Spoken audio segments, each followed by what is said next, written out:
Okay, this is the second part to the FREESHARE series, part 2.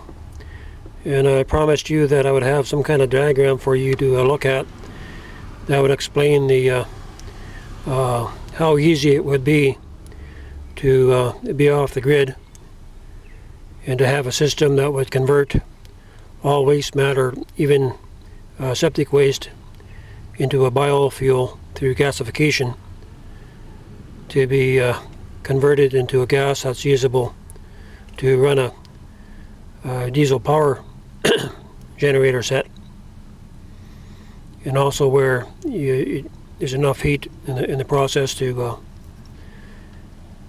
for all your space heating and hot water needs. And so I'll just call this the FREESHARE system, and it basically incorporates Paul Pantone's GEET system right here. And then you have Stanley Meyer's hydrogen generator here, and you have the Joe pipe technology here that was given to me over 3.5 years ago in Port Alberni. Okay, how does this work? Well, you got your hydrogen here for your startup, so you don't need a large volume. You just need a low-tech hydrogen device generator, and if it can power a vehicle, it can definitely power these pipes, these Joe pipes or flame pipes.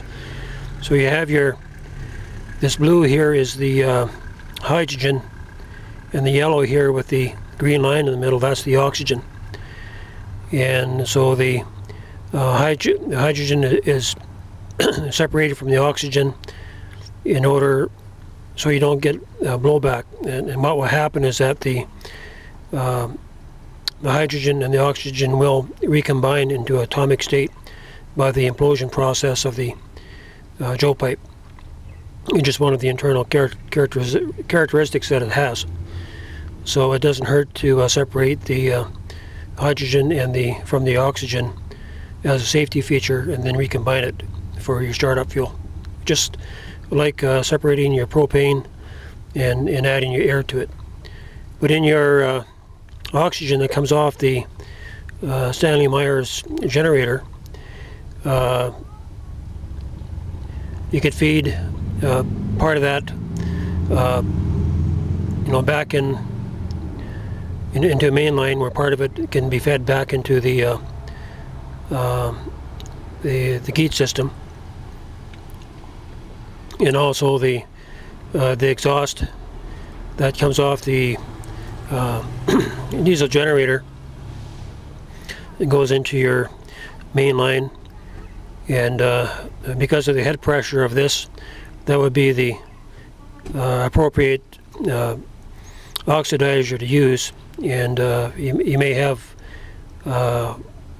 outside air incorporated with your oxygen to dilute the mix in order to be able to lower the burn of the hydrogen. Because if you took pure hydrogen and oxygen and combined it in the Joe pipe, you're probably going to get above third state energy, more likely into the fourth state, and plasma probably between 3,000 to 15,000 degrees.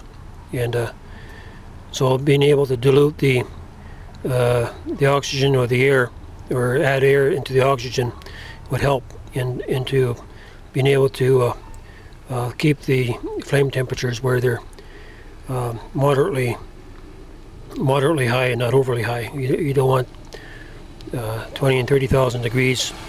10,000 would actually be fine. And because of the increased spin due to the increased energy in the hydrogen, the vortex would be vastly increased, and this would keep the pipes from going into meltdown. Because the higher the fuel, the faster the spin, and the heat is basically concentrated in the center of the vortex. Okay, get out of here, we don't need you. Okay, so you got your hydrogen and your oxygen being metered into here, Then you got waste from a septic tank, being going into your gasifier unit, and the Joe pipe is basically the device that generates the heat, the plasma heat, in order to gasify your septic waste. And basically you can put anything in there, and it doesn't have to be that large. Maybe between a 3 to 5 gallon unit. That's it. So you're talking about a tabletop size here. All right, you get your pipes fired up, and now you're producing, converting your waste into a biogas, as you can see here in the orange. That's your biogas going into the GEET system, and then the biogas is converted into your GEET gas here, as you see in the green, which runs your diesel genset. And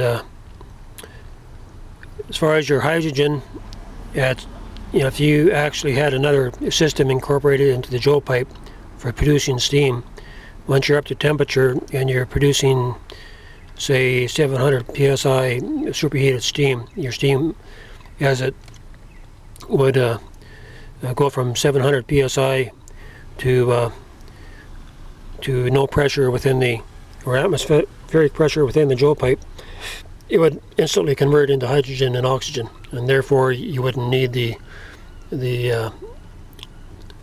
add hydrogen and oxygen from the Myers generator.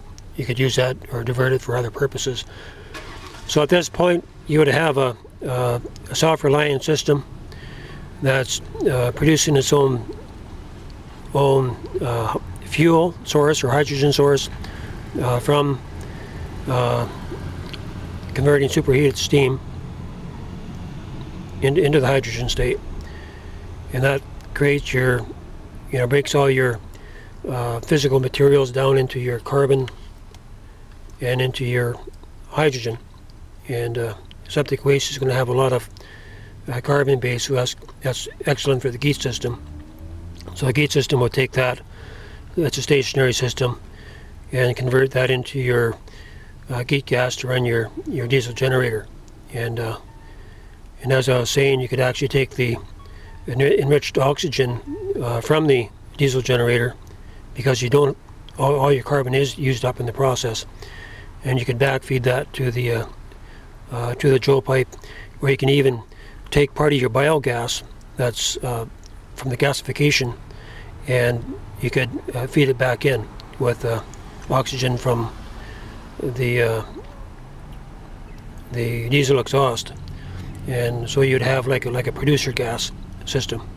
Very efficient, and you could have a community that would be totally self-reliant, where you would have zero waste and a zero carbon footprint. And the purpose of all this is not to be used in the world system, because they've pretty well rejected these kind of technologies, and they've imprisoned the inventors, so the world's not worthy to receive this. But I'm sure that in the times coming up, that camps can be made for the homeless and for the displaced, those who are losing their homes, and to where you could have something that would be in opposition to the death camps of FEMA, because you don't want to go into the FEMA camps, because you will be exterminated there. And so this would be the alternative. And folks, we need to react now, because things are underway. The democracy is being attacked from within, and we need to rise up spiritually in order to buy some time, and that America as a whole is going to fall and will not recover. We will see the complete fall of Babylon, where America is that system. All right, I think that's it. We're coming to the end of this two-part series. All right.